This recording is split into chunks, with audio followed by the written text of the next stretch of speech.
Hello, welcome to Foundational Workout 3, week 3 of this. So on the menu today, we're going to start with back squats, one arm kettlebell military press, so standing kettlebell one arm press, and then a one arm kettlebell row. Same as always, 2 ramp up sets, 2 warm up sets, followed by 3 working sets. Again, last week of doing this rep range before we start moving into a higher rep range, which, as I said before, looking forward to, but also looking forward to getting this workout in. Back squats are my nemesis. I'm not very good at them. I'm pretty weak, so it's something that I'm working at. I don't go too heavy on them. I try and sort of perfect my form rather than working up in weight all the time, only because my form is pretty bad. 6'4", don't squat very well. My levers don't work in unison with each other, so just something that I'm working on personally. It gives me another goal outside of just trying to put on a bit of size and strength and get in the best shape of my life. It just gives me something else to work on, something to focus my mind on. So that's today's setup. 5 minutes on the air dyne as always for the warm up, and then we'll get working.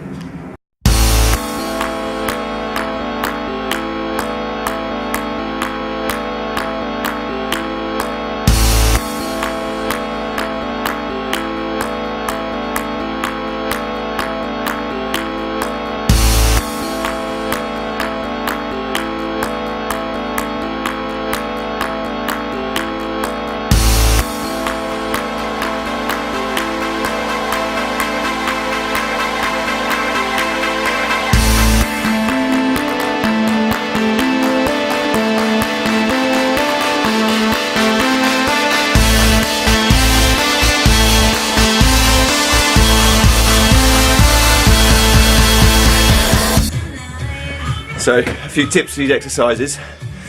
On the back squats, again, torso is so important, keeping it vertical, keeping it upright. You've got to make sure that you're trying to give your torso in that position the space to come down by driving your knees outwards. Don't dip your chest forward.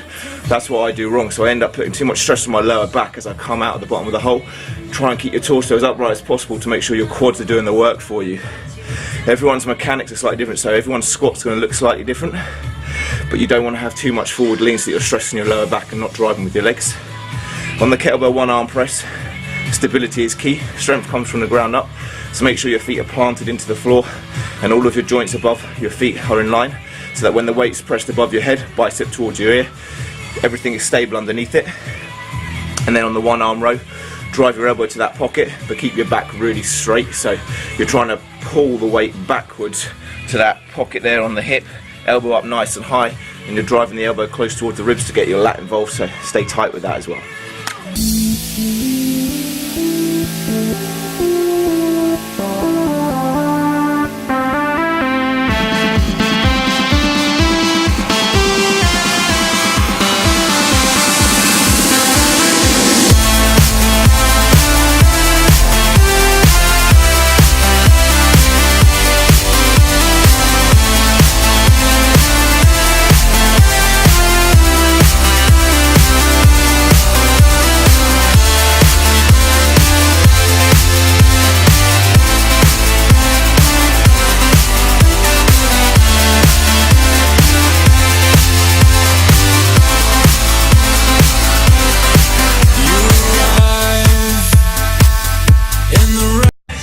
So first circuit done, second circuit's going to be 12 alternate leg walking lunges, so 6 on each leg. Then it's going to be barbell military press, and then a towel row. 6 reps on the barbell military press, 6 reps on the towel row. I like this circuit, it's one of my favourites in the program at the moment. So I'm looking to increase the weight on both the military press and the towel row, keep the weight the same, but improve my form on the walking lunges. Rising sun, the hidden passenger that I've been taking. Close your eyes, let's forget again. As you drag me down, I will take you in. What are you waiting for? Just surrender here tonight.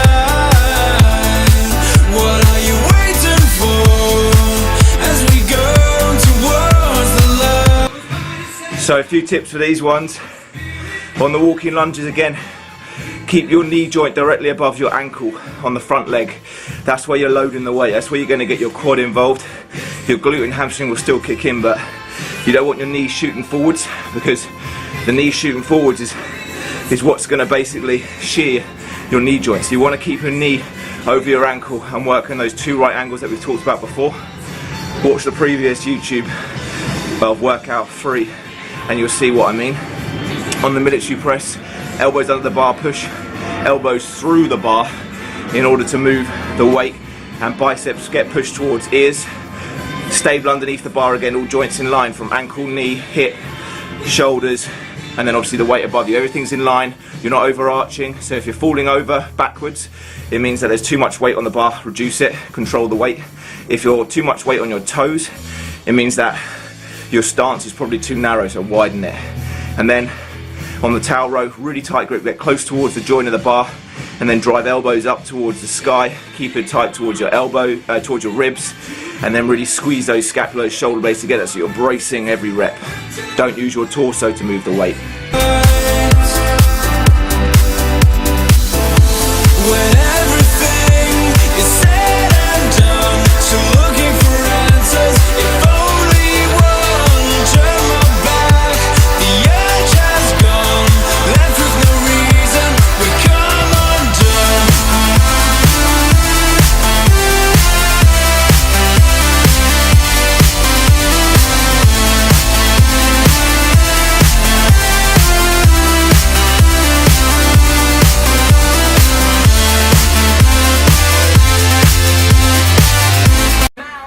Last circuit to work through today is going to be 3 sets, 8 front raises on resistance band, 8 lat raises, 8 face pulls, 3 sets of that, 1 minute rest in between.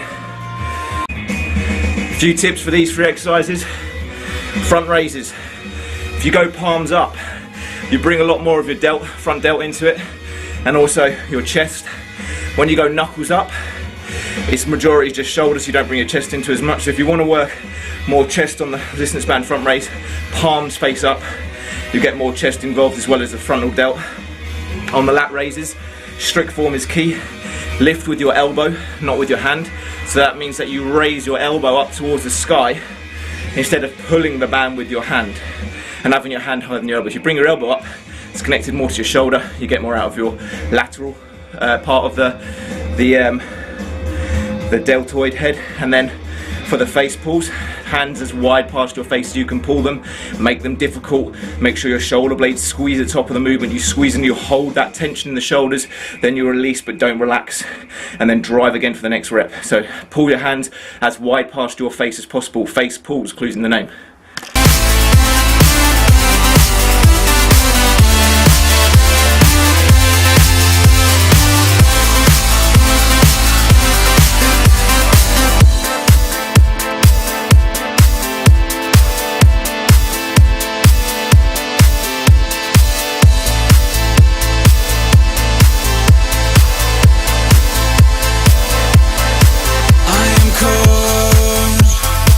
In your slow release, seems like your traveler is eager to move me. My reflection will slowly fade to another time. Session wrapped up. Good one today. Back squats. Still hate them, getting better, slowly but surely. Everything's moving in the right direction. If you're training in the same style as me, let me know how it's going. Not every day has to be a victory in terms of your training. I didn't feel great today, but I went in, worked to my numbers, got something done, always feel better afterwards. So even if you're feeling a little bit shitty, unless you're ill, if you're ill, don't work out. But if you're feeling a little bit shitty, a little bit low in energy, start warming up, start moving. As the blood gets pumping, generally you'll feel better, and then as the session progresses, it'll probably be a good one and be well worthwhile. So unless you're ill or injured, get in the gym. It makes life easier all round. Makes you feel great, makes you stronger, makes you look better, makes you happier. Any questions as normal, hit me up, social media, email, comment below, let me know how everything's going, and I'll speak to you all soon.